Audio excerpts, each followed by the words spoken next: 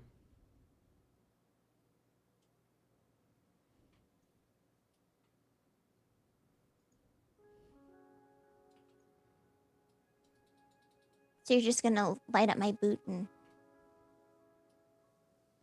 that's it, huh? Yeah, you're right. I'm sorry. And I will light your laces instead. Oh, I'm gonna get you, Turley. No, you're not. I am too. And you won't even see it coming. Well, apparently everyone sees me coming. Kelby will dart over to her sleeping pad and pull it out and go, First watch, not it. I've got it. Great. Good night.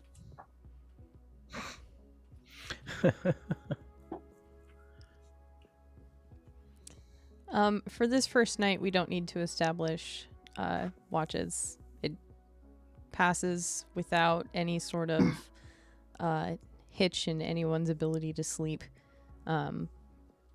Canonically, probably all would have set up some sort of a watch, but the night passes easily.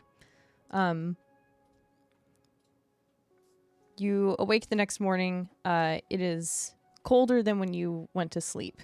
You can see the sun on the horizon just break the line off in the distance, just starting to breach and shine upon the land. You can see your breath.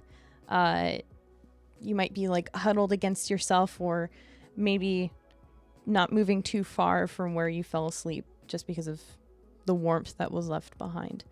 If there's anything that you would like to do this morning, feel free to. Otherwise, you can hit the road. yeah, Kelby would just be ready to rock and roll. Agreed. Yeah, want to get on the road. We got places to go. It takes Turley a little bit to come out of his shell, and when he's shivering a little bit, but he musters himself like a trooper and jumps in file. Whistle's up and at him. Fergus is still around, right? Fergus is gone for a little bit in the morning, but then he comes back and he has about, let's say, I don't think he would hunt anything too big. Let's say he has a rabbit or two. Okay. Cool. Just plops him down. You got a hunting buddy. That's adorable. Anyone want some slobber rabbit? You can't really get the taste out, trust me. But then again, his mouth is cleaner than mine, so I'll try it. I'll try anything once. I'll make us some slobber rabbits. Tight. I'm gonna change my new username from Ashen Rabbit to Slobber Rabbit. Slobber now. rabbit. Yes. Maybe not. I'll consider it. A wild cat appears. Anders, I have a question for you.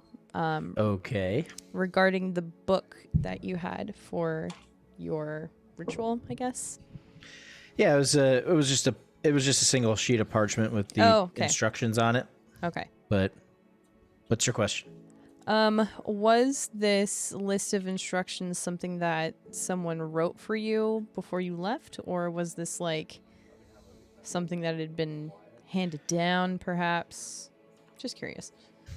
It would have been given to me because the pilgrimage is like a rite of passage in its own. You know, they send prospective monk, candidates out, and they have to go do their thing. and they would give this satchel. No, they would just be part of the kit. Okay. And it would, on the it's very plain. It was very plain looking. It's gone, by the way. It's all gone. Oh, okay. Yeah, everything disappeared. But yeah, it's just when it's time, it activates. Then it's gone. Okay. Cool. Okay, I was just curious. I had a thing for it if it was sticking around, but if it's not, then never mind. Doesn't mean to say it couldn't show back up at some point. That's true. Well, I guess I can retcon this. It's just a little bit of flavor. Okay. But actually, this is better. This morning you're still kind of caught up in the heat of the moment of acquiring this new ability of being able to summon these cool psionic knives and blades at your whim. So perhaps when you summon it just to was that really a dream? And it comes to you just to confirm that it's still there. You would have noticed something upon immediately summoning it and igniting it just for the briefest moment. And it's something that you can keep trying to see to confirm. But the moment that you summon it, all of the names of everyone in your order who has taken this same ritual appear on that blade. Just for a split second. Okay. Just for a moment. And then they kind of fade into it, and then it's just the cool purple blade that you have. All right. Just wanted to throw Interesting. that out there. Okay, cool. So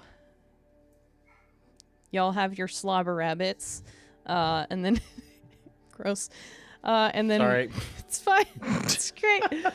And then hit the road.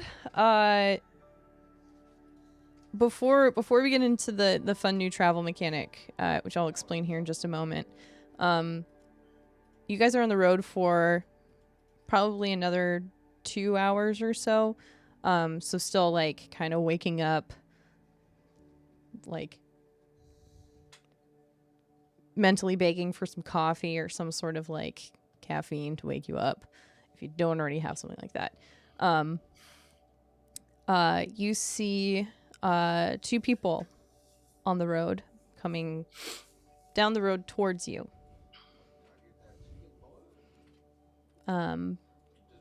This is still in that relatively hilly area, so they crest one of the hills and start coming down into a small kind of rut as you guys are coming down a neighboring hill into that same rut. Does Anders have a cloak on that has a hood? Yes. So Turley at this point for this travel for this 2 hours would have been right behind Anders as much as possible, and would have grabbed onto your hood to help lead him, and his head is inside his shell the whole time. Okay. Turtles are cold-blooded. And Yeah. we're going north. Yeah. Kelby kind of sees the travelers on the horizon. So we just play cool, right? For now, just play it cool. Very cool. Too cool. Maybe a little warmer. I know, Turley. I'm sorry. I'm trying to think of something I can do to help. Charlie, you want some whiskey? No, that's actually a myth. It doesn't work that way. Oh, okay. Actually, it'll make you colder. For real? Yeah, for real. Slows You you won't- down.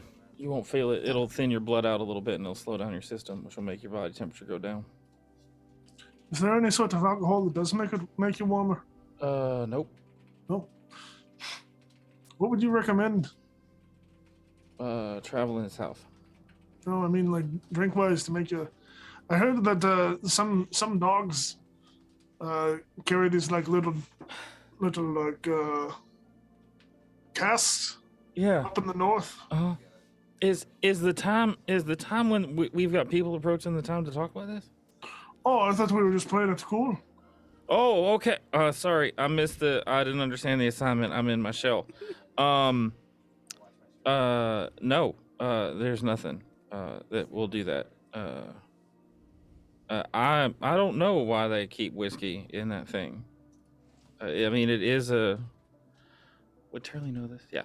I mean, it's a vasodilator, so maybe it's just for increased blood flow if somebody's got a. I don't know. I got nothing. So it is. Okay, gotcha. Hell there! I thought we were playing it cool. Why are you yelling at him? I mean, that's a really friendly person. Can't tell. So you yell towards them? Just like hand up in the air, waving. Okay. Turley waves, but not in the right direction. Anyone looking at these two individuals, you'll see as you like kind of convene down in this rut between this hill. One of them, the slightly taller one, will wave back with a slight bit of hesitation, while the other shorter one is holding on to a staff and limping. It takes. Oh, no. Sorry.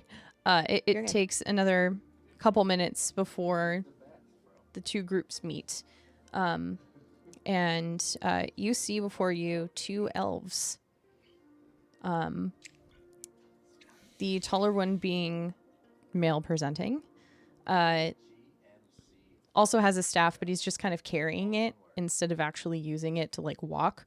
Whereas the female with him is using her staff to help support her as she walks with a bit of a limp. Hey, GM. Turley's traveled, and I'd like to assume that Turley's at least a little bit street smart and wise, being a cleric. This could easily be a scam to get close enough to us to lower our guard. And so I would like to make an insight check into whether they're actually limping correctly, whether it's fake, or what their intent is. Okay. And I like to argue that this would trigger my boon too. Absolutely. Okay, cool. Insight, perception, what do you want me to roll? Whichever you prefer. I like that. We're gonna roll. We'll roll insight. So that is a 10 plus 7 plus a d6. So 17 plus 23. 23. Yeah. Are we in danger? So you see someone with genuine pain in their face as they continue down this hill using the cane, not really the cane, the staff, to help balance themselves and take the brunt of the weight as they continue to walk, favoring their right leg. It does not seem disingenuous. It seems wholehearted and saddening.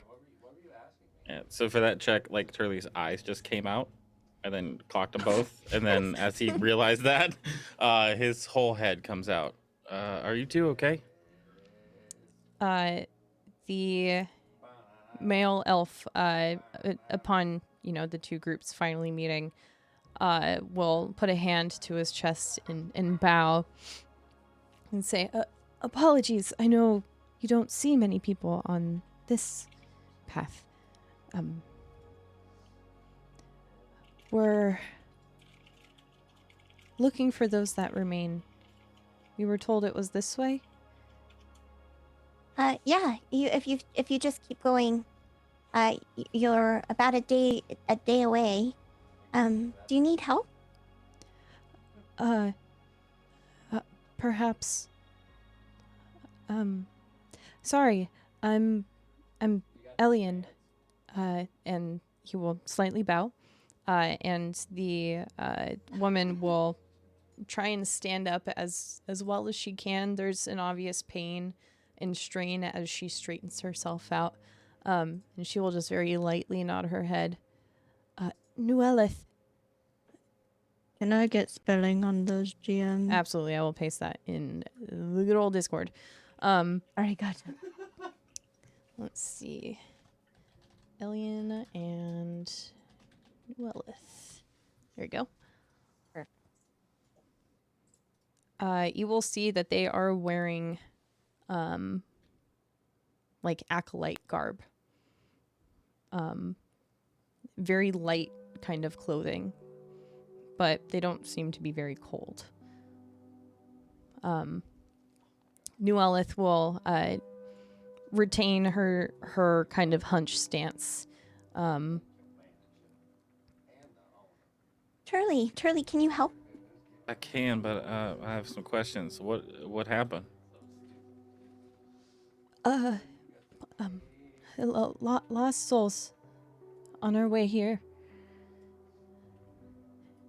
So it's just regular old damage from fighting, and it's not anything more serious than that.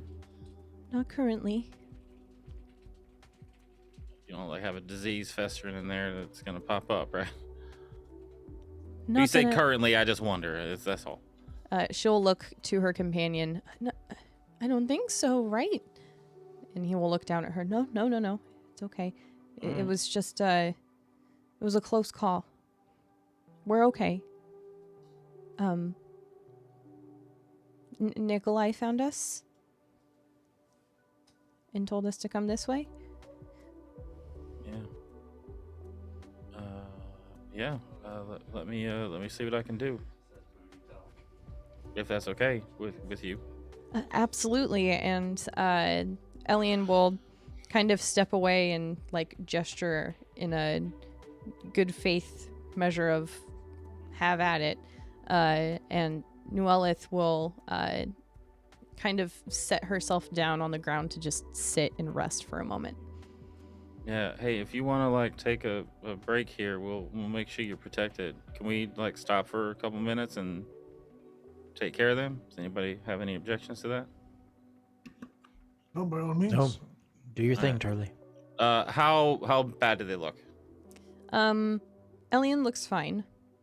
A couple scrapes and bruises, but nothing that seems to be as obvious as the pain that Nuelith is currently experiencing. Upon inspection, you'll see that her right leg is broken, kind of at the knee a little bit, so putting any pressure on it is extremely painful for her. Mm-hmm. That's the most of her current ailment. Yeah, so I will ritual cast Prayer of Healing. Or not ritual cast, I'll spend the 10 minutes to cast Prayer of Healing. Okay. At 3rd level based on your description. Okay. Which, well, that's a good roll. 17 plus 9 is 26 points each of healing. Jesus. All right. Both of them recognize what you're doing and kind of settle themselves into a comfortable position and wait for the expended time to be met. Both kind of sitting in a bit of a trance waiting for this. Elian's kind of cosmetic issues with the scrapes and bruises immediately disappear. And he sits up a little bit straighter as well. And Nuelith, you kind of hear the bones setting themselves back into place and see her legs straighten out in front of her. She also regains a bit of a more prominent sitting position and even like tucks her leg underneath her to confirm that it seems to be better than before. They'll both open their eyes and look at one another. and then very quickly look at you. Ta-da! Wait, how? Same way you've experienced it before. It just felt like such a habit to recognize what you were doing and Yep. be ready for it. That Surprise. didn't click until now. Who are you? My name is Rolo Tomasi. Rolo, okay. Well, you're... I'm kidding. It's Turley. Okay. Y'all gotta get Turley. a little lighter, like a little happier. Stop being so reverent. Just smile. You're better. That's it. Happiness is a bit of a commodity now, not so much a freely given thing. Well, yeah. Well, I'm freely giving it to you. Very clearly, yes. Here. Watch this, and I will cast light on Kelby's vest. Turley. Look. If you listen, if I could cast levitate, I would make her float up and be like a ball on a ceiling, rotating around. Very clearly, your powers are manifested and are working appropriately. We understand. And I'm just trying to make you laugh and smile for the love of all. Here, Turley, you could have just asked for help. And Kelby will kind of nod at them. Hello, I'm Kelby. We can't, in good spirits, let you keep going without hope. Right, Turley? Yes. Oh, Yeah. That's what I meant. That's what I was getting at. Is there anything we can do to help? Or you said that there were lost spirits ahead. I mean, they're everywhere. So please be careful in your travels. They're more concentrated in the Pearl Bow wilderness, but between here and Eurosa, it's not as concentrated. We'll be very careful, thank you. But to Turley's point, Kelby will sling her lute around and pluck a couple of notes really quickly. Turley, tell me something that you see, quick. I see trees of green. Red roses too. Lost spirits float all around the ruins, and I think to myself, what a wonderful world. Okay, all right, I got this. And then she'll continue to launch into a song. As he's doing that, Turley is slowly shifting the color of the light through the rainbow. Amazing. This is perfect because then Turley will see this. As Kelby does this, she kind of whispers like the lyrics softly. And he'll recognize like a flare of magic, even though she's playing her lute. Kelby's casting guidance on Elian without touching him. As she sings. Yeah, I'd whisper over to Anders. Is there any other new tricks in your bag you can do to help them out? Well, unfortunately, no. I have nothing that will help them. Is it a bag? Where do you pull those things out of? I'm Wait a not minute. sure. I don't think it's a bag. It's not I just a bag. realized that I might not want to know that answer. Never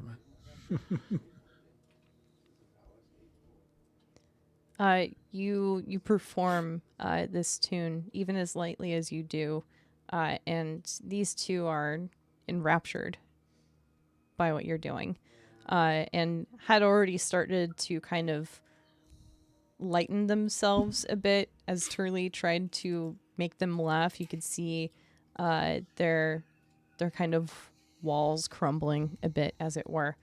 And even though this is just a few minutes, you see them visibly relax and find a bit of peace in this moment.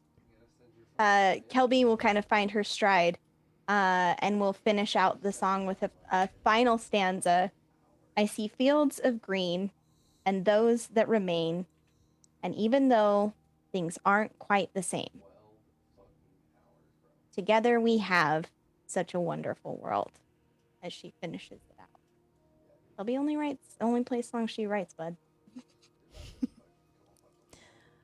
New Elith, you'll see like a single tear run down her cheek, and Elian will just put a hand on her shoulder, as if to say, like, okay, I think we're all right now. Are you sure I could try to dance? I mean, if that's what you want, you absolutely don't have to. No. Miss Win, tell him a joke.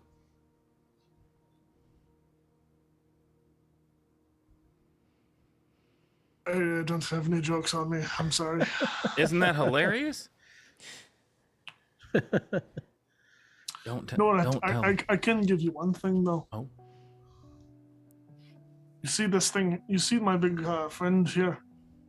I swear to God, if you Oh, yeah. call me big one more time. Oh, you meant never mind. This is Fergus. And Fergus is a very special dog. He's meant to help those in need. And I think you two might be in more need than I right now. So, Fergus here is going to take you back to where we came from, and then he's going to come find me. To make sure you two stay safe. Really, that's very generous of you. He's quite fast, so, I mean, if anything, I'll get you there pretty quick. Okay. Any special instructions for your dog? Oh no. How long can I talk to him? How far away are we from the sanctuary at this point? A day. I gotta look up a map, but generally, I would say maps. What are you maps? It's more than a mile. Oh yeah, it's way more than a mile. Okay. Yeah. I'll tell him what to do before y'all leave. But if anything happens within the first 30 minutes or so, he'll be able to let me know. But he knows where we're going. He'll find us. So no special instructions. Okay. And you're sure? Aye. Okay.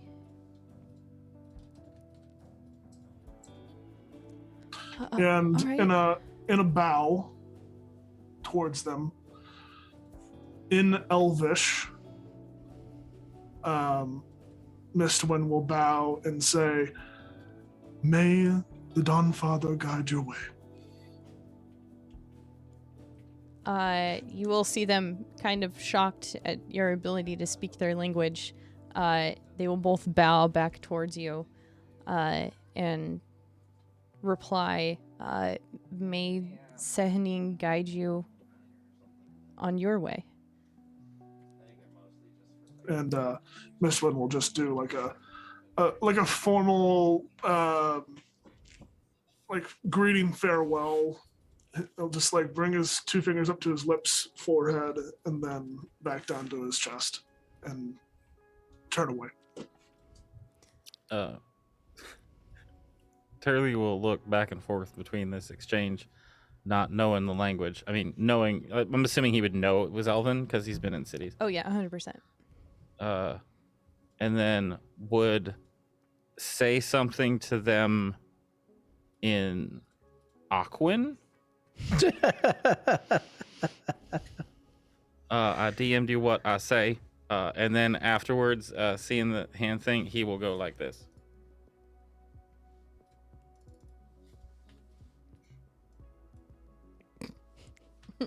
Okay. You'll see them look a little confused. I'm sorry. You That's remember that. okay. You remember that. Okay. Oh, Alfie, I say hi. Yeah. Sure.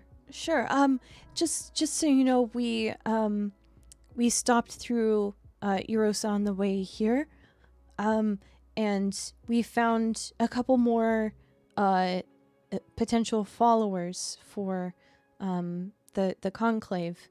They are followers of Bahamut. They, I believe, were human, as far as I could tell, and we sent them on this way too. So if you see another a couple of people headed this way within the next maybe day or two, you might even see them in the city. I'm not sure when they were leaving. Just tell them that they're going the right direction, okay? We will. Yep. Okay. Thank you again, Sir Dwarf. They will bow gently towards you, and Nuelith, in her newfound ability to walk properly, will giddily kind of hop up on Fergus, Elian just behind her, and they will head off into the distance. Kelby will call after them. Goodbye, Elian. Goodbye, Nuelith. Goodbye, Fergus. Turn around and start marching towards town. Okay. I think this is where we're going to take a quick break here. This is going to be a relatively shorter session, so this is about our halfway point. So we're going to just take a quick 5-10 minute break, depending on how long we need it to be, and we will be back shortly. Okay? Hang tight, everybody.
we're unmuted. We're good, and we're back. Thanks for sticking with us, everybody. Back from the break, we are on our second day of travel from the ruins of Shattengrad all the way to Arosa, out in the Zemni fields, if we haven't established that yet. I feel like we have, but that is where we are. The party has just recently met, healed, and passed along a giant furry dog to a couple of wayward clerics on their way to the hidden conclave of those that remain, and have mentioned that there are a couple more clerics coming down the path as well. It seems the recruitment process is going well. We are going to start a insert Spark Girls here travel montage. This is something that I found in my research of how to make travel suck less in D&D. This is going to be a kind of literal round table of everyone collaboratively figuring out what is going on. I have a couple things to sprinkle in there as we move forward. But ultimately what's going to happen is the first person at the table, Kelby, will develop a problem. It could be something as simple as you're tired and you lost all your water and you have to find some sort of source for it, but the problem goes to the next person down the line, and that person has to solve it.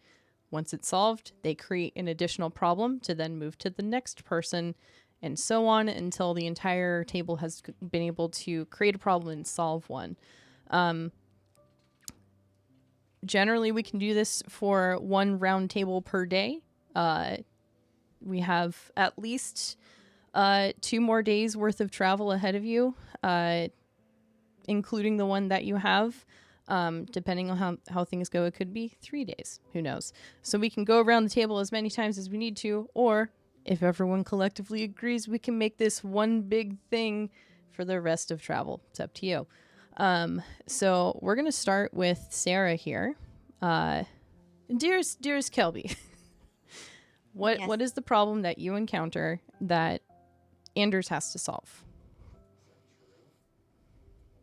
Or rather, doesn't have to, but you think he would be the best fit to come to a resolution.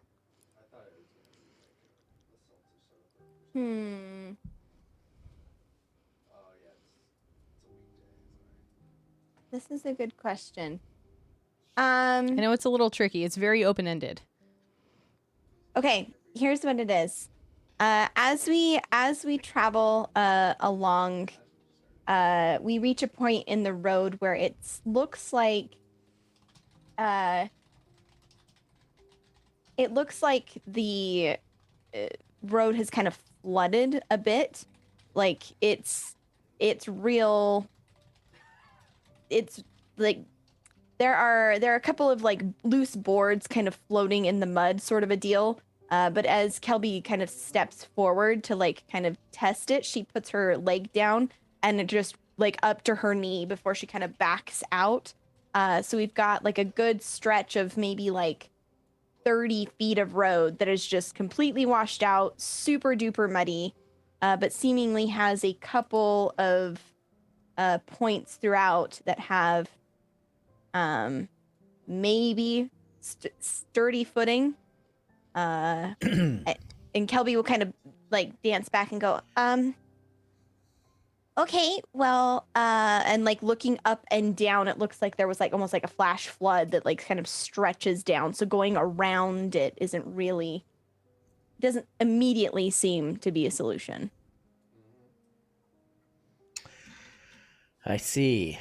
Well, if only someone here was good with pulleys, like a pulley system. We could make some sort of... Yeah, like we could use some like scrap stuff from around. Yeah. Yeah. Anyway, that must have been from another time. All right. You can't have pulleys without a pineapple. Okay. Guys, I think it's really cold. I'm hearing voices. As you say that, Kelby will kind of turn and look at you. You too? Okay. Yeah, I feel like you're fucking with me. Anders, what are you gonna do? Wow. Okay. So I mean, it went up to Kelby's knee, so really it's only like ankle deep. So To be fair, Kelby didn't give it an opportunity to get much further.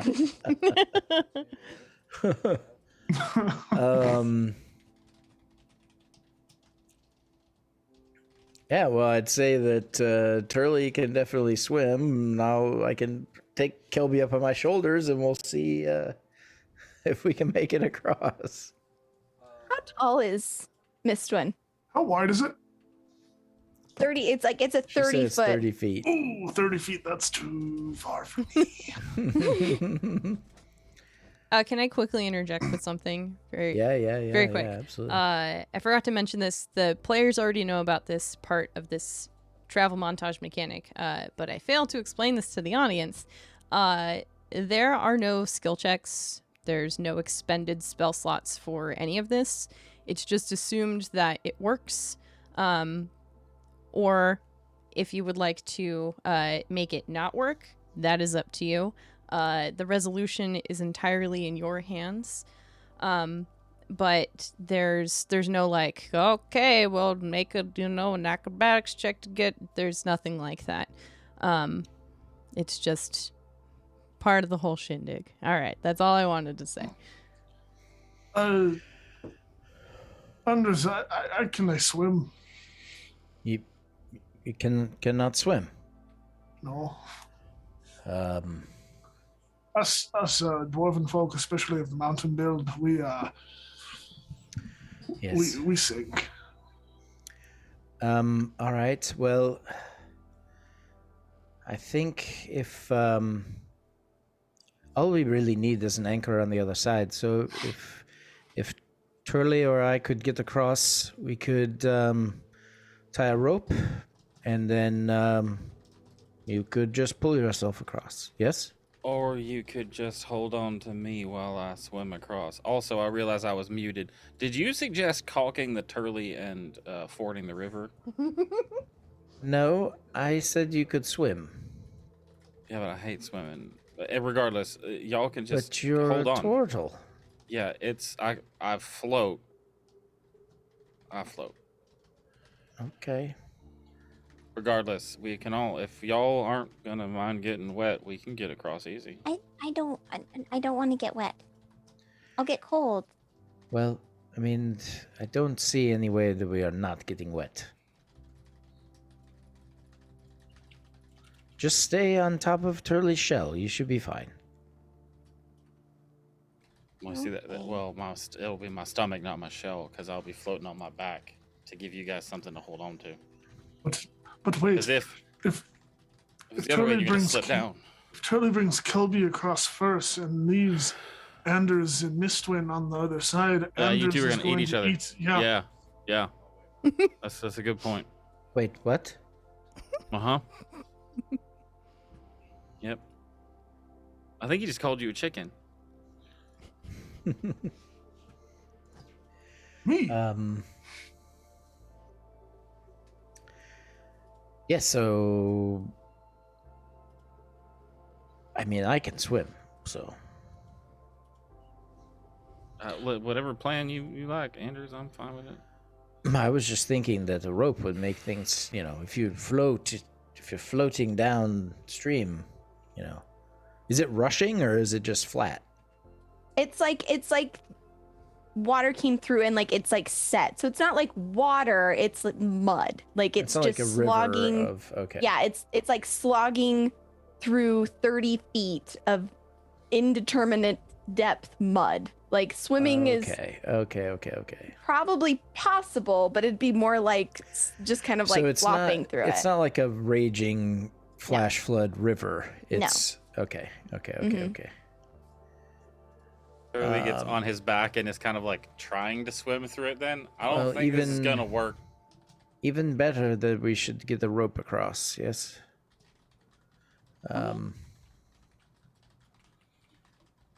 Is this like a wooded area? Is it plains? Are there trees? GM. Sorry. This is, I would say it's like right next to a relatively steep hill. At least at this part of the path. So there was that like flash flood that brought all this Right. like sedentary dirt to congeal into mud. And then it continues to be fairly steep. Otherwise it's a fairly open area. Okay, so no trees. Not very many. No, there's Okay. like, like sticks and leaves and shit in the mud. But not in the immediate area. It's like further up the hill. Okay. Okay. Well, yeah. So at first I thought there was water, so that was the swimming idea.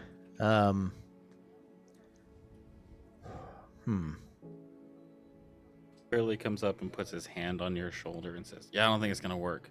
And you see that his shell's covered in mud, as is his hand that has now touched your shoulder. I tried. Mud is thicker than water, apparently. Yes. Thank you, Turley. Do you have any cool How about a shield? class-related You got a abilities? shield, Miss Twin? Oh. I do. You see Turley detaches something from under his cloak and says, "I do too." I mean, we could slide across on the shield. Like, it'd keep us from becoming stuck because of the surface area, Is this a D&D slip and slide? If, Yeah, I if don't. If it's not angled, we could just use them like snowshoes. Snowshoes. Yeah, like tie some rope to it to drag it back across. It might be a good idea, Anders. Yeah, there you go. I have another idea. Yes, go If ahead. this one doesn't work, and I can always throw one of you across. Yeah, Miss Win, me first. Yeah, Kelby's going to look at Miss Win. I wonder which one you're suggesting you'll throw across, Miss Wynn. What a bold and brilliant plan.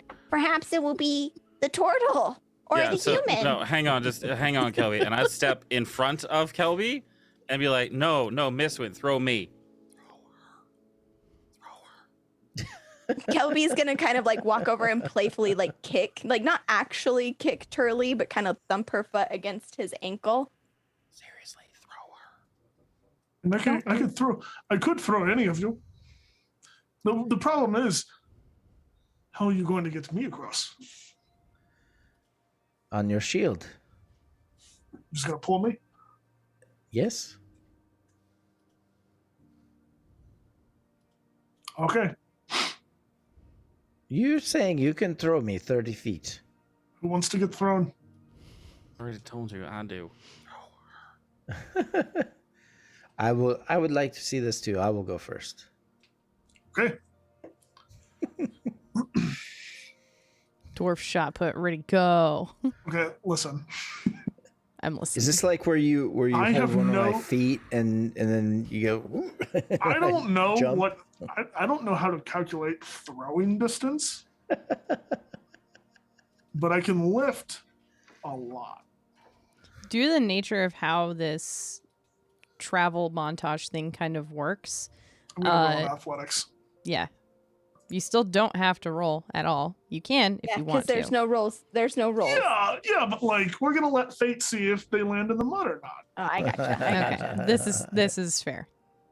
Anders, Mistwin like approaches you and looks and goes, no, I think yes, just get your feet on top of my hand. Okay, like this. Mm-hmm. Yeah. All right. And then he grabs your collar. Okay. Okay, just squat down a bit. All right. Okay, and he lifts you up into like a standing position here. Okay, on the count of 3. 1, 2. Ah. Throws you across. I mean, I with rolled a 11 on a deck save. with a 20 strength I and a land? 19 athletics, I think he probably makes it across.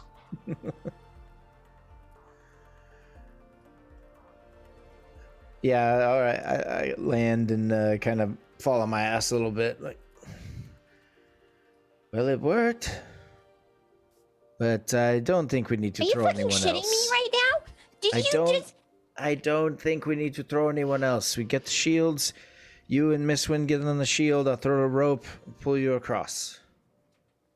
Hey, don't lose my shield. And I toss the shield to you two, and then I take a couple steps back, and in an uncharacteristic manner, sprint, full speed, What the fuck and is happening? jump my full speed forward for a long jump, and flip in the air over onto my shell so that I slide the rest of the way across the map.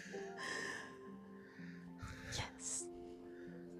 Did you not believe I could do it? Kelby just stands on the opposite side, like by herself, I guess, just like snoring. No, Miss Wynn's there. Oh, Like looking at Miss Wynn, looking back over and being like, Throw her! Not throw me. Do I not mean, throw you me. should try it. It was kind of fun. I'll catch you. No, I have to get the shield across too, and I have my own. So how about this, Gelby? How about I skip you across? How about you go fuck yourself? Throw me across. Strap her to the shield! yeah, Kelby will just like put her arms up, which isn't very high because Miss Wynn's not that much taller than her. Like maybe an inch taller, yeah. Just put her arms up and get ready to do like a cheerleading like toss, I guess. How would I throw Kelby across? Anders, Um, Anders, I swear to Cowboy Christ, if you don't catch me. Who is Cowboy Christ? You don't know about Cowboy Christ? I mean, I've heard of Werewolf Jesus, but not Cowboy Christ. What the hell is a werewolf Jesus? It's a long story. Don't worry about it. I'll tell you some other time. Oh my god. Can I see your wrist real quick, Gelby? I just have to check it to make sure you don't have any ticks. You know how those vampire ticks, they like to get on your wrist. Vampire ticks. Yes, Kelby is going to just like out of habit, kind of nervously like reach in and like put a hand around her her focus And just say, and like in deep in her bones, just like will like if there is any magic left in this world, please God, let me not have to be thrown by this dwarf. And as she does that, it casts Misty Step and she appears next to Anders. Very good. Oh, fun. Were you carrying his shield across then? Or Turley's shield? I mean, we can retcon that because I thought you were going to use it as snowshoes afterwards. Yeah. Okay, we'll retcon it, but in a very Turley-like manner, Mistwin is going to take his shield and get a running start and jump and get about halfway, and then like totally cool surfboard, slip and slide with the shield across the way, just spraying Kelby as he gets across. shitting my dick right now, bro? What the hell? No, but it looks like you shit the rest of your clothes. Also, Kelby, I did not know that about you. Are you still comfortable with your she/her pronouns? What? What the hell are you talking about? Yes. Well, you said It's you just had an it. expression. Oh, okay. It's I've never heard this expression before. Just making sure, Kelby. Listen, Mistrin, it was kind of fun, okay? But like, gosh, you could have warned me. Ugh. I'm sorry. Maybe Fergus will come back and he'll clean you up. Are you? Oh. Oh, no. Absolutely not. Never. Not in a million years am I ever gonna let that super gross, slobbery dog ever slobber on me. No way. You can fuck right off with that, Mistwing. You can take your ass and you can fuck right off with it. All right, save some of that fire for our enemies. Yes.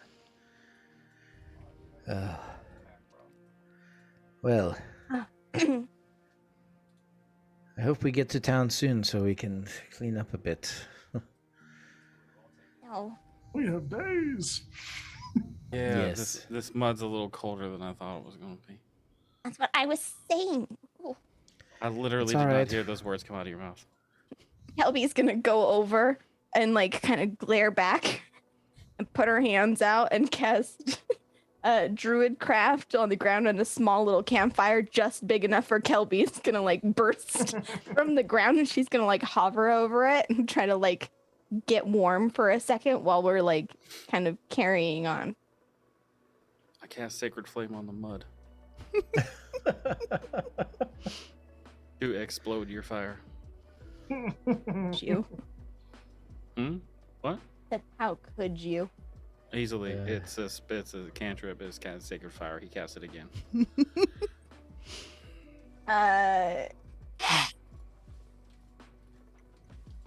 That's okay, Kelby. If you have to think that long, it's not worth it.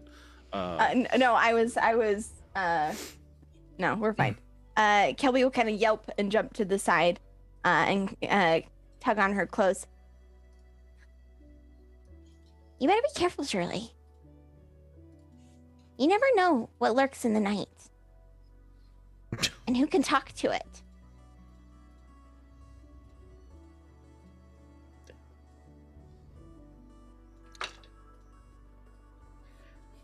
Fuck off, Kelby. I lean over to Miss One. Did she scare you just then? Because I got a little scared. Watching you, Kelby. I rolled a nat 20, by the way.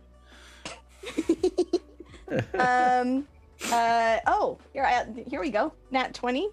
Come on, girl, let's do this. I rolled a 19 plus 4 on my intimidation. So it would be intimidation versus what? I don't even know. Insight, I guess. Insight or wisdom save, your choice. I don't care. They're both plus 7 on a nat 20, so 27. Damn, Fuck almost. off, Kelby. Yeah, I almost get you though. For a split second, I almost get you. There was that pause before I rolled. What was that? I did overhear Miss Wynn talking about checking her for bites and stuff. No, she's fucking with me. Am I? Amazing. No, we're not doing this, Kelby. Am I? She might. Minor illusions, her ear falls off. God. Oh, the timing. Hey. Oh my So good. God. Hey, Miss Wynn Anders, his ears falling off a sign of vampirism? Ooh. Not vampirism, but zombie. What's a zombie? Good point. Yes. Yeah, What's a zombie? Zombie. What is that? Is that like a vampire? It's like worse Sort than a of, I vampire. think. What's worse than a my vampire? I don't. God. Wait. There's nothing I don't worse think than a they're vampire. Worse than a vampire. A zombie. No. Do I need to stop? Do I need to start asking people if they're a zombie? No.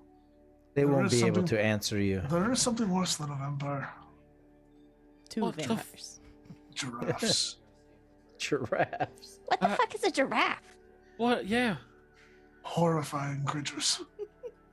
Can you describe it to me? They're very tall. Okay. Like, very tall. All right. Okay, like what? Like 6'8"? What are we talking? Like 40 feet tall. Bullshit. No. Yeah. I'm calling bullshit on that too. You know what? No, we saw a giant. We've seen something that big. Okay, I've Yeah, seen a okay. giant, but he's saying shit like giraffe and expecting me to think that there's just this tall thing called a giraffe.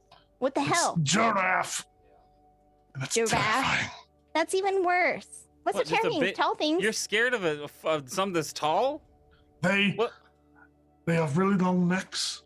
And when they get angry at each other, they whip each other with their necks. That doesn't make any sense anatomically. I know. How would a long neck like that be on a creature? Anders, do you know what the hell he's talking about? I mean, I do, but they're not scary at all. They're very peaceful animals. Terrifying. Their tongues. Okay. Their tongues are 6 feet long. Okay, he's making That's this shit because up. they Let's eat get leaves off of trees. back on the road. Very Done. tall. That's all. It's fine. Giraffes are terrifying, guys. I don't care what the fuck you think. With that being said, the first problem has been resolved. I would say that took a decent amount of time, especially afterwards, like wanting to try and clean yourself off the best that you could. So this day has time for one more problem and resolution before the next. So Anders, what problem do you Yes. find? And Hmm. keep in mind this is something that would be for Mistwind to try and solve. Obviously, you guys are like in more of a collaborative spirit versus like this person has to solve this thing, but It's more like a Yeah. point person system, right? Like, yeah. which I think we did with that. I think Anders kind of Absolutely. took point on that one.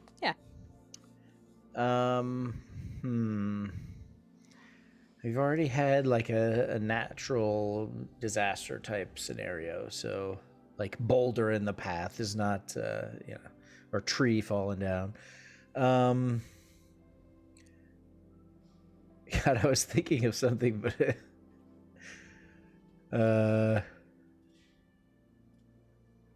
Be anything you want. This is I know. your Do it. story Go, to tell. do it, chum. It's Do like- it, chum. Do it. Freaking There's go for it, like- bro. Okay. All right. Well, this is what I came up with. So we'll see where this goes. So they're, walking, continuing on our way, and we hear kind of a whimpering. And continue a little further, and there's a child off the path, alone, kind of sobbing.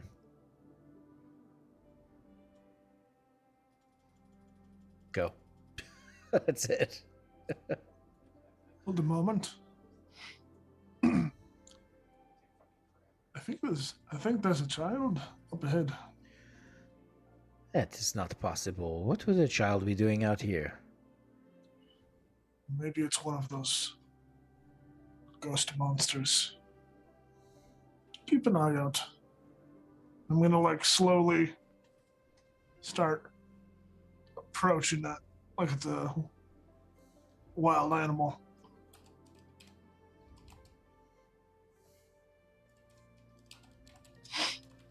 I'm gonna make a perception check. See if there's anything fishy about this child. Plus.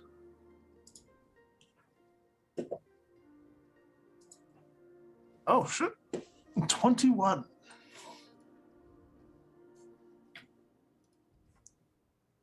Mister, why are you looking at that kid so weird? It's just a kid. Are you gonna help him or what? Hello? Child? This is up to you, sir. How is this playing out? Where's my mommy? I don't know. Where did you come from? Where did you Kind go? of looks around sheepishly. I don't know.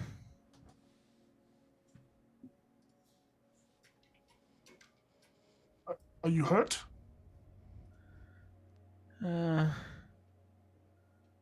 I tripped back there. Hurt my knee a little bit, but otherwise I'm okay. Were you running from something? I was just playing. Oh. Do you live around here? No. I don't think so. We had to leave our house. What is that? The bad things kept coming. Mister, are you gonna get this kid's life story, or what's the plan here? You need some paper, Turley? You got some paper so you can write down this kid's autobiography? I'm sorry. She's- Should I help this child, or should I leave she's- him be, Kelby? She's scary. I'm just saying She's that the maybe worst. we should.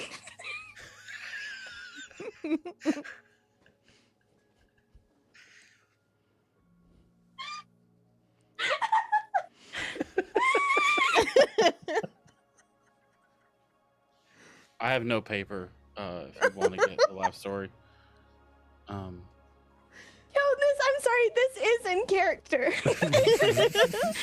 Kelby, as you yell, she's the worst. Kelby just loses it. Very good. I think Kelby is under some sort of glamour right now. Oh, that was really funny. Is she okay? It's okay. I'll cast lesser restoration to improve her condition and predicament. No, Why I'll, was just I'm so sorry. sudden? I'll cast calm emotions. That'll work. And I put my Out of hand nowhere. and I cast light on Kelby. Wow. Here, you're calmer now. Yeah, sorry. That was a sick burn. It just came out of nowhere.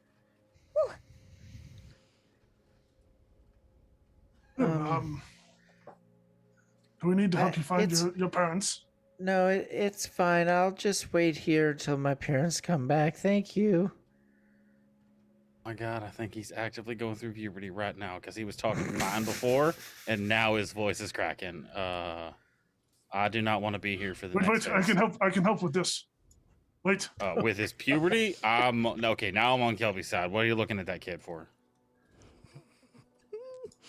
Chill the fuck out. Listen, I'm just yes-anding the stuff you're putting in front of my face. You know what?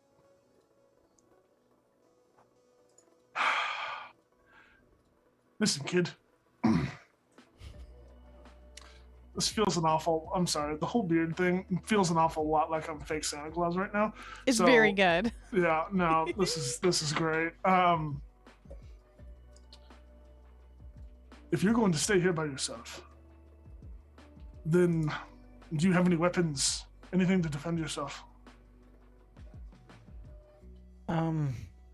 Sir, I'm 8.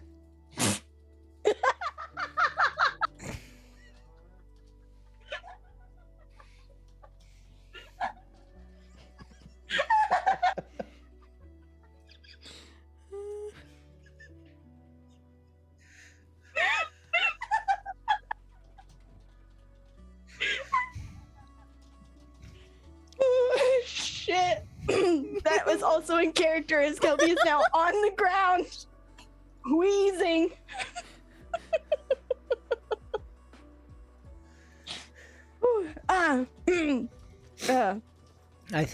I think my mommy is lost. Oh? Do you need us to help you find her?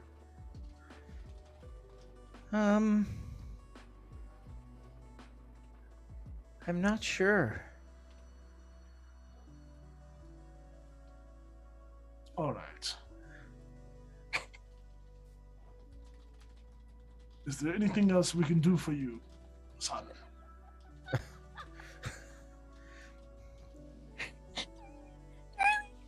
Is this a human child? I'm not sure how I got here.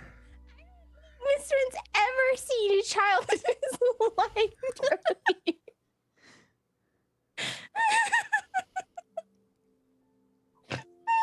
Okay, very good. legitimately, I'm wondering if Kelby is under some sort of magical spell right now. Hey, do you want to roll insight? I mean, is it insight or arcana? What do you want me to do? I can do insight. Do it's fine. insight. Do insight. It's a 13. That's okay, because you've been kind of clocking Kelby's shit leading up to now. Kelby's been very anxious and nervous as we've traveled, right? A little wound too tight. For whatever reason, it seems that Mistwin cracking that quick slap back has put her in better spirits than you've seen her in. She just legitimately seems to be happy. Great. Hey, Mistwin, ask some more questions. I think we need more information before we... Charlie, we're never going to get where we need to go. We'll die here, Charlie. Fine. It's cool. It's fine. Don't worry about it.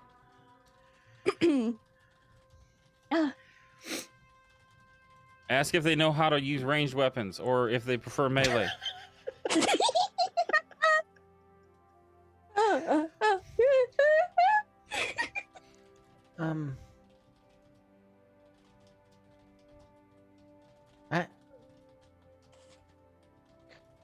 It's weird. Telling me? I know it's supposed to be cold out, but I'm not cold.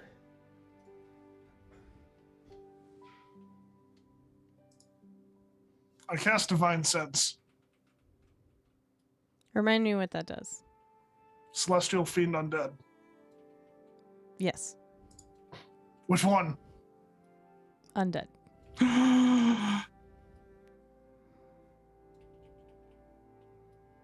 Oh. Hey, you're staring at that kid again. So It's like he's never seen one before. I know. What's It's your, really what's your name? amazing. What's your name? my name is my name is Slim Shady. No, I'm just kidding. Thank you. I can't I was thinking remember. Inigo Montoya. Ah, there you go. I can't remember.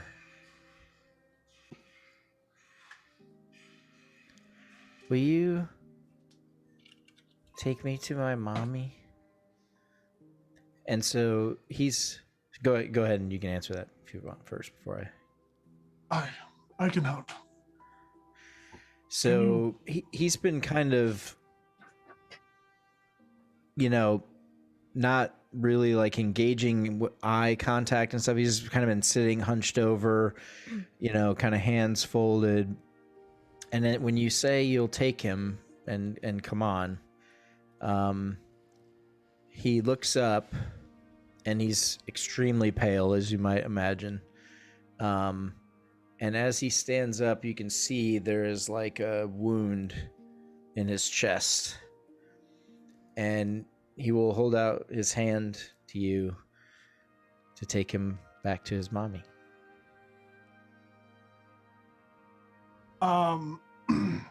Mistwin is going to place his hand on his hip where his brother's urn is. And there will be like a faint glow from within where you can see like the lines of the opening start to glow for a second, and then that light transfers from the urn to Mistwin's hand. I'll help you. And he'll reach out and take the boy's hand, casting Ceremony Funeral Rite as he does so. I feel like Turley would definitely recognize this for many reasons. And I think like we don't have to narrate through it, I don't think, because it wouldn't really be a spoken moment. But I feel like Turley kind of at seeing what you're about to start doing for the next 10 minutes, he kind of like grabs Kelby's hand as she's kind of laughing. And has that like wheezing. Yeah, like has that kind of calm moment of just like staring at you and like trying to center you for a second, and then kind of like looking over and kind of making you aware of what's happening. Oh. Oh, sorry. Oh. It's just. Oh, I needed a good laugh. Yeah. It's been. Right. I'm sorry. I'll be quiet. Hey, Ash. Yeah. Can you check your DMs real quick? Yeah.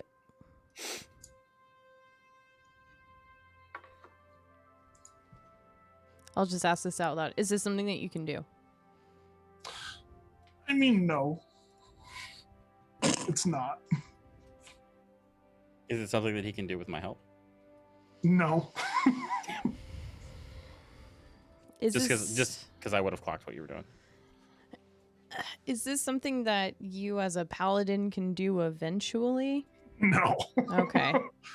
Well, I mean, okay. In a way, but it's less of like a, because of the nature of things in the world right now, and I can't really send people on to where they're supposed to go. Mm-hmm. It's more of just like a keep you safe kind of thing. Okay.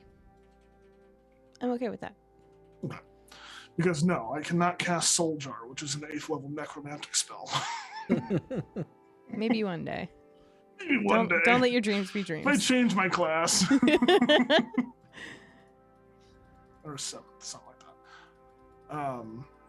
So after the time expires, and I feel like, because it's actually an hour that I have to cast this over, Sorry. I feel like we kind of just start walking, and it's like I'm just kind of leaning down and talking to this kid every now and then, and there's just this moment where we continue down the road, and after about an hour or so, the light hits the two of us in just the right way, where you can kind of start to see the transparent nature of the child. And he looks up at Mistwind, and Mistwind looks down at him, and there's just a nod from Mistwind, and the kid disappears into like this radiant vapor that kind of coalesces and goes into the urn.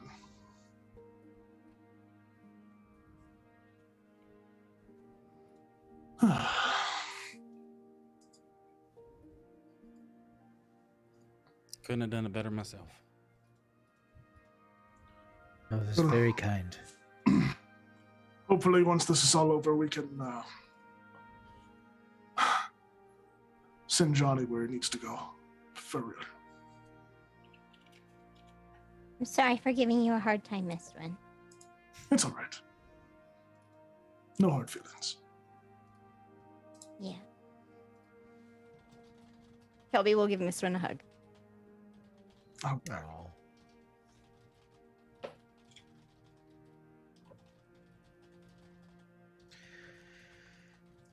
Right. Well, this is a very interesting journey so far. Yep. All right. Next problem. Okay, Mistwind. What problem are you creating? Or have you found? And how... Maybe not how is Turley going to solve it, but keep the problem in mind that it's directed at Turley to take point on. Mm-hmm. We are at camping. It's nighttime. Turley is it's during Turley's watch. Everyone else is asleep. And Mistwind wakes up very quietly and slowly.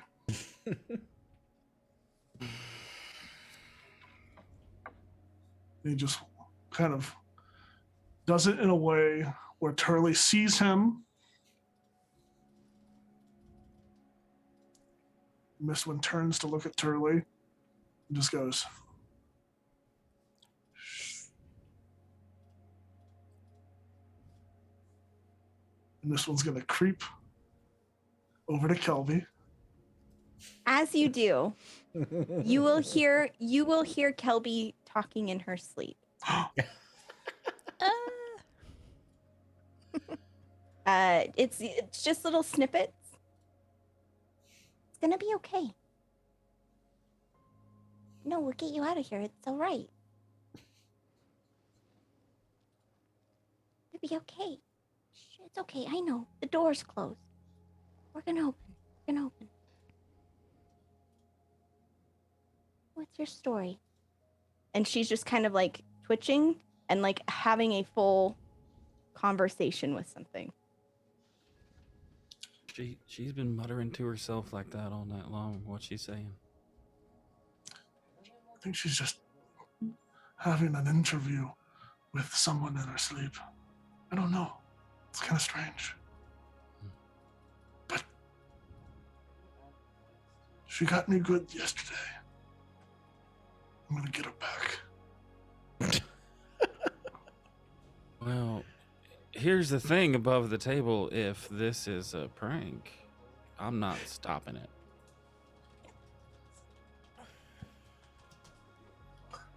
This one's gonna creep over.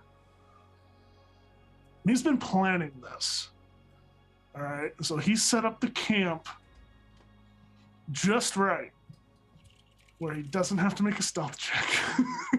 Because We don't have to make it's montage. It's montage. We don't have to make checks anyways. I know. Sneaks over. Kelby's just laying there. And he's going to take a pouch out of his off his belt. He opens it up and he like pours some water into it. And he works his hands together. And you can see like this foam start to like grow in his hands. And he's gonna take it. He's gonna put it on one of Kelby's hands. Put the other hand in that water. Oh, Water. he's gonna take the other hand and put it into some warm water. And like he kind of lost. Charlie like uses his staff to push a bowl closer to you, so you don't have to like Like go a on a bowl, side. like of a it. bowl that's just been like sitting next Yeah. to the enders for a little while. Yeah, because I don't want you to. I don't want to. You set up the camp for stealth, so I knew I needed to help you with that, so I just kind of pushed that over. No, I'm listening. I'm He's gonna listening. take out a little feather. I'm gonna take on Kelby's nose. Okay, I'm listening. Your story's just really itchy. I'm listening. Oh, I'm listening. It's okay. We're gonna open it. We're gonna open it. She's 100% a smear all over her face. As soon as you do it, just Kelby will still be asleep with this stuff smeared all over her face. And you'll just hear, It's okay. We're gonna talk to him. no, We're gonna talk to him. no. Charlie, I need you to call the camp alarm.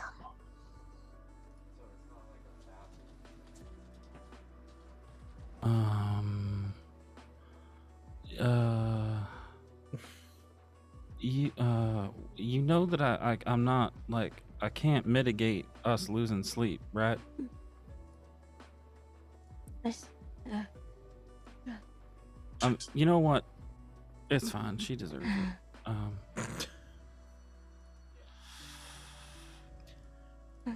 I don't want to go. Oh gosh, how am I gonna do that? I don't want to go. Can I stay with you? I don't want to go. I can't go back. GM. Hmm.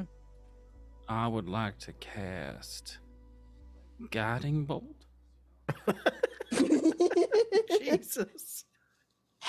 at the ground about 5 feet away from Kelby. At what level? Well, that's the thing.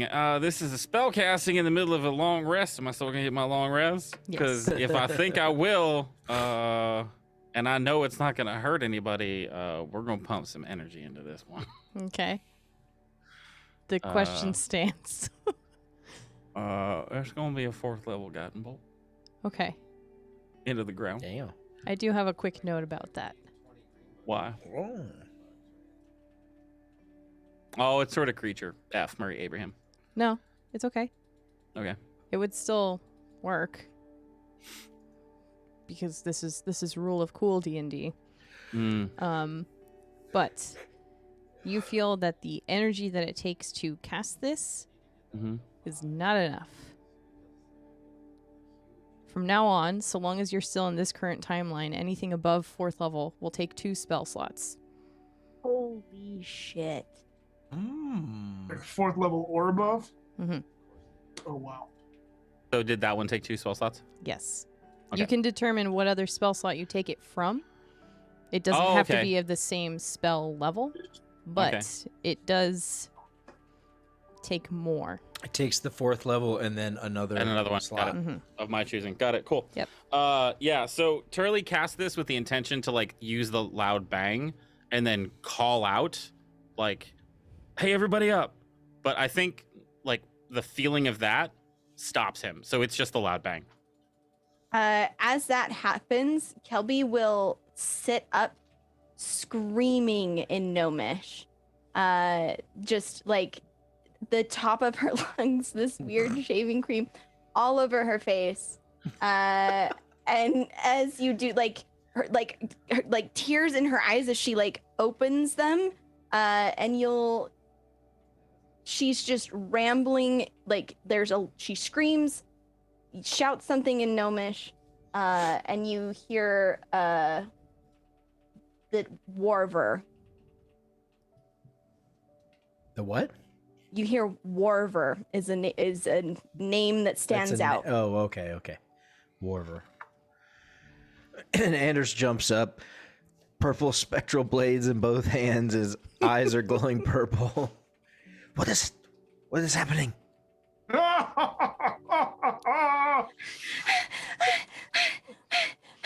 happened?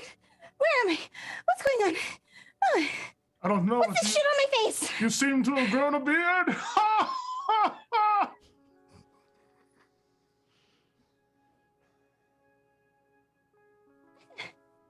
Anders realizes what's happening and blades go away and he lays back down and goes back to sleep. What the hell? What is this stuff? Which guy's... I got you.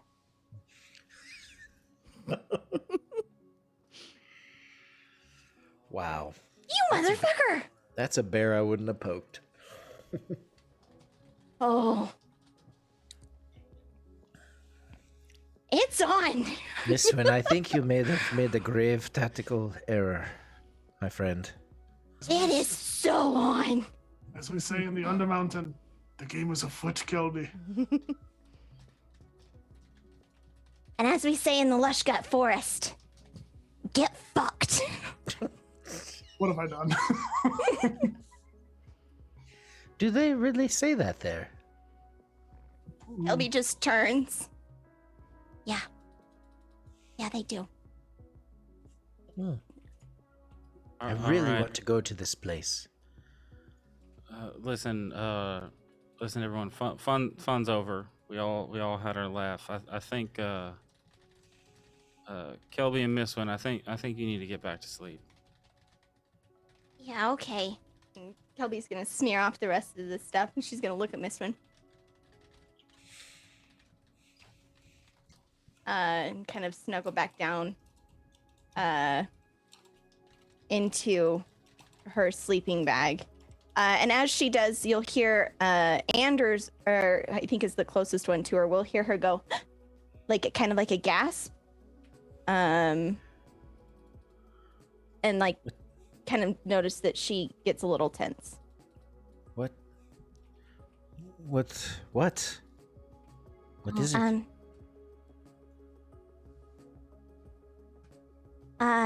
I just no,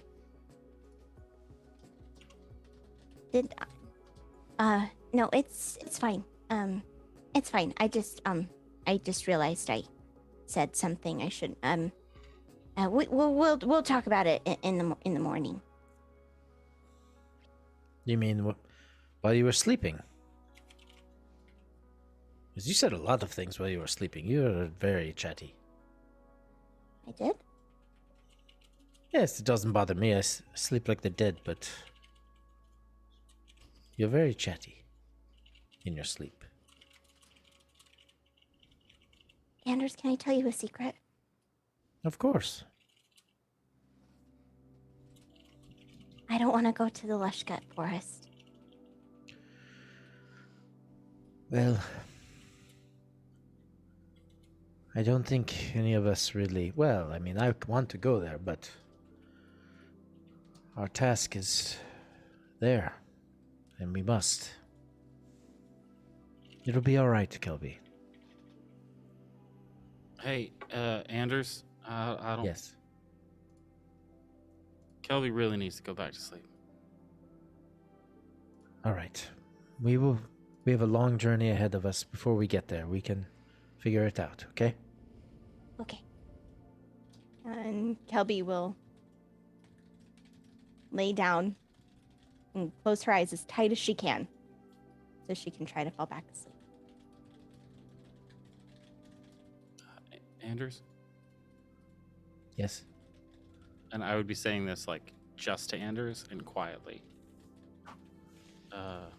Listen, I don't know what all is going on with you and what's happening with you, but it seemed like it was of a magical nature, right? Yes. At least a little of course. Yes. Definitely. I'm gonna need you to go back to sleep too. Very good. Easy. Let's just keep this between you and me. What? What? All right. I can't tell Of if you're doing of if you're doing the course. thing or if you know. Okay. Well. All right. And then Charlie will go back to watch with brand new information he's now processing. Okay. I would have used my free skill checks for this if anybody tried to clock me on that.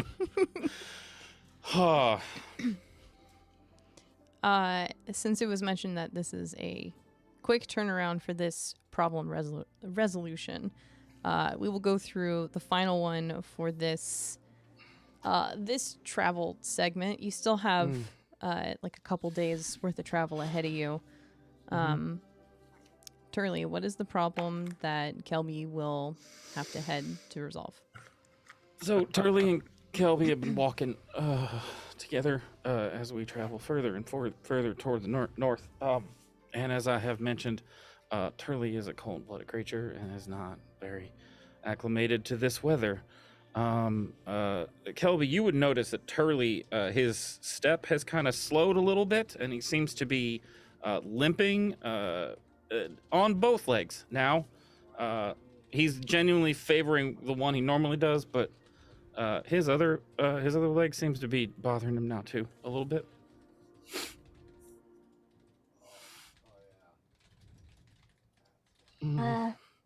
Charlie, are you all right? Yep, I'm fine. It's just That's cold fine. is all. Well, here, let me help you. And Kelby is going to cast Long Strider on Turley to give him extra movement. If Yeah, that doesn't... That's not gonna work. It's not gonna work. As like Okay. Turley tries to take a couple more steps forward and seems to be wincing in more pain now. Oh, Well, here, just let me try something else. And she's going to try and cast Enhance Ability to give bears endurance. So advantage on Constitution checks. To, in her mind, make him warm like a bear. Yeah, no. That's not gonna help either. what's wrong? Turley.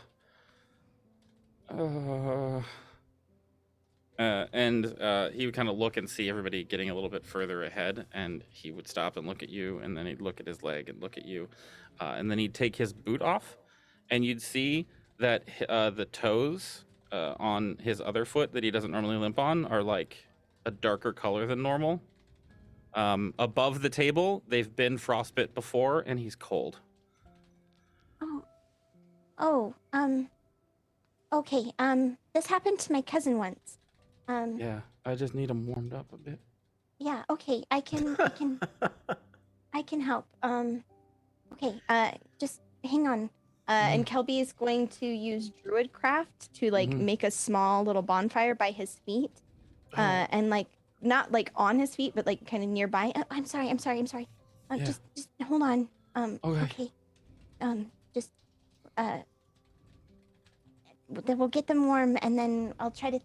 Oh, I have an idea. And she's going to go find a couple of stones that she will then put really close to the fire, so they can like absorb the heat of the fire. And she'll take like a scarf that she has and like went like, okay, put your boot back on. And she's going to like strap those warm rocks to the top of his foot to like keep his foot like heated, so to speak. There's like it's like a circulation thing. I don't think the rocks are gonna help, and the boots kind of restricting it a little bit. Okay. If you could just I don't know, like help the circulation get going just a little bit, that'd be fine. Yeah, I can do that. And Kelby will absolutely give Turley a foot rub. She's legitimately concerned for his safety. Oh Yeah. boy. So as Kelby like starts to get into it, Kelby, you would notice that there's no darkness on his actual foot because you're like rubbing away dirt that he's put on his foot to make it look like it's dark coloration. And if you would look up after noticing that, you would see Turley just smiling at you. Kelby would kind of like stop and look up and see him smiling and look back down. You're doing a great job. I love you too, Turley. And she'd keep rubbing his foot for a second before standing up, kind of giving him a fake kick in the knee, and keep walking down the road. You know what? With what you just said and the things that are currently going through his head, he takes a beat to get up, and looking back to see if he's following you, you would see that he's crying and trying to hide it as he stands up. She'd wait and hold out her hand so they can walk together. This is weird, and I'm sorry for this, Ash, to take an extra second. Can you roll an insight check, Sarah? Yeah. My passive insight's 20. Yeah, I'll just DM you. Okay. That's all for my moment. Fun. Come on, you wuss. Let's go. So when I prank you, I get told to fuck off.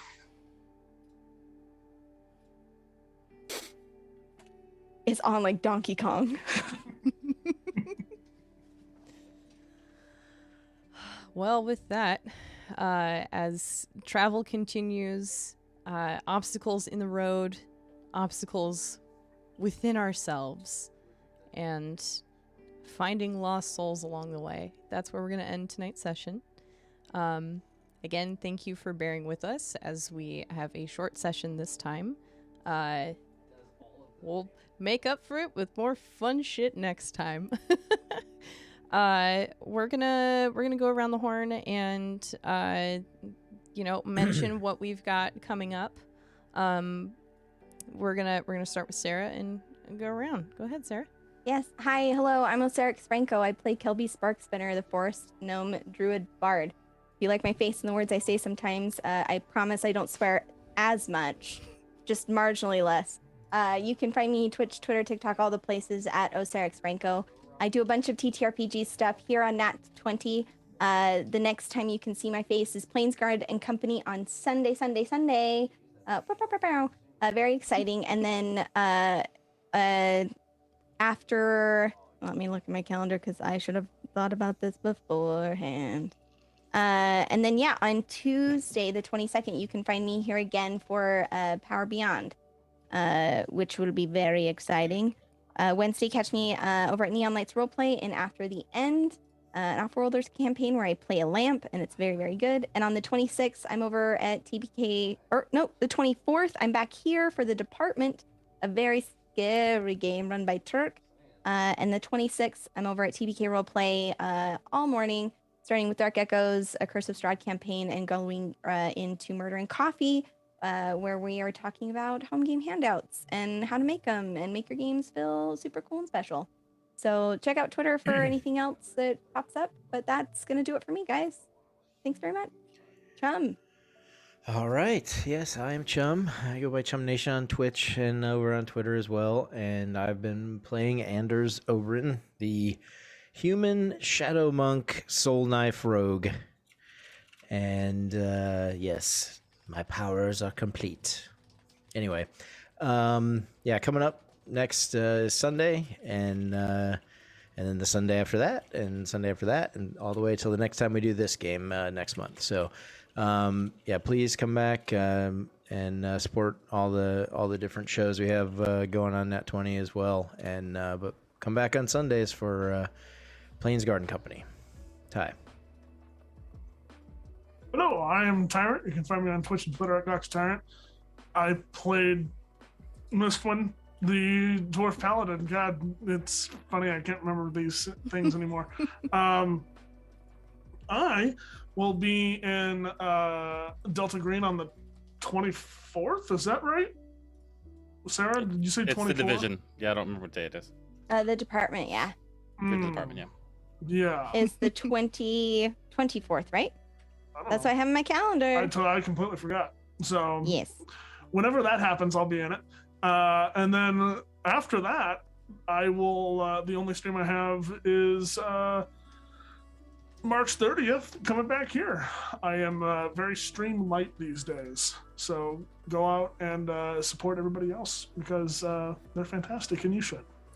On the Saint. Hi, my name is Jason, or Saint, and you can find me at DMF Saint on Twitch and Twitter. Also, I run things here at Nat20, which you can find across all social media at Nat20 Tabletop. I'm not going to pitch anything of my own, really. I'd like to take a second and talk about the current shows in season on Nat20. We do have the Delta Green one-shot that's coming up, and obviously we have Smash Cut. But there's regular content that we do here, and I want to just make sure everybody knows what it is. So we have this, Against the Tides. If you're here, you already know what that's about. I don't need to talk more about that. We are a monthly campaign on Wednesdays, on a Wednesday at 8 p.m. We also have Power Beyond, which is on Tuesdays, bi-weekly.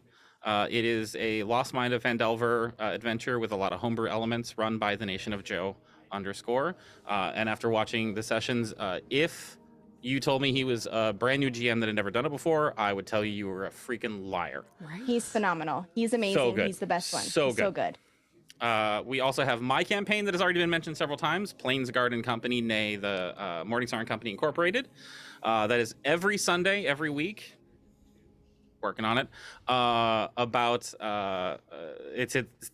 We're rushing towards the end of season 3 in a 4-season narrative arc. So if you are interested in jumping in on that, it is not too late. It's only going to get crazier and more epic from this point out.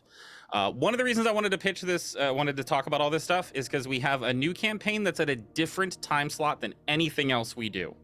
It's in the afternoon at 2:30 Eastern every Tuesday. It is called Fragments. It is a campaign that follows a group of adventurers that, like you do, find themselves lost in the demiplanes of dread and are journeying through them. This campaign is run by Harrison, our newest GM and cast member here at Nat20, who is killing it, quite literally. Episode 3, there was almost a full TPK. I genuinely thought it was going to happen. It was harrowing. Yeah, and the rest of the cast is incredible, and I feel very blessed that they are here and wanted to do that show here. Luca Locke, who you know from TPK as a staff member, also a cast member here and a bunch of stuff, is in that cast. Jack, who plays Metreon from the Twice Bitten podcast, which is the Curse of Strahd Reddit's official campaign. He's in the campaign as well. Joining soon will be Jija, who is very ensconced in the Curse of Strahd community online, and you might recognize that name because she wrote one of the biggest, most recent DM's Guild titles for Curse of Strahd, called the Countess von Zarevich. Tips and tricks for running the She-Devil Strahd. I bought last that cast- immediately. Yeah, it's incredible. The last cast member of that campaign is the Mad Cartographer. If you are involved in digital TTRPGs and you don't know that name, my God, Google it right now because his work is incredible. And together, he and Harrison have just kickstarted a brand new magazine that kind of harkens back to the old days of the TTRPG magazines, but so much better. Holy crap. Their Kickstarter launched yesterday. They're already funded. But it's incredible, and you should go check that out too. And that's it. That's what we got coming. We would love to see you guys for those shows and all of the other stuff that's coming up. I have a lot of things on the burner, but my metaphorical kitchen is on fire. But I've put it out, and I'm cleaning up the Ansel foam, so it will be on the burners again soon. Hey, Ash, you want to take us out? Sure. And I will be quick here. Hi, Sorry. I'm Ash. You're fine. No problem whatsoever. Of course, we're gonna pump up the awesome shit we have going on here, along with the cool people that we have here. Hey, hi, I'm Ash. I DM this shenaniganery. That's a word now. What I have coming up next Sunday is a doubleheader. Tenements of the Great Rift over on that Magic Juice's channel, which is a Princess of the Apocalypse. Blah blah. I can't words today. And heavily homebrewed campaign, and then Plains Garden Company that evening here on Nat 20. Next session for Against the Tides will be March 30th. I know it's a while from now. We're gonna miss you, but we'll see you elsewhere on the internet, of course. Follow everyone here. And we'll see you next time. More travel. Huzzah. Yeah. Just a reminder, you the best, chat. You the best. God damn it. You the You the best. best. You the best. Bye, everybody. Da-na-na. Da-na-na.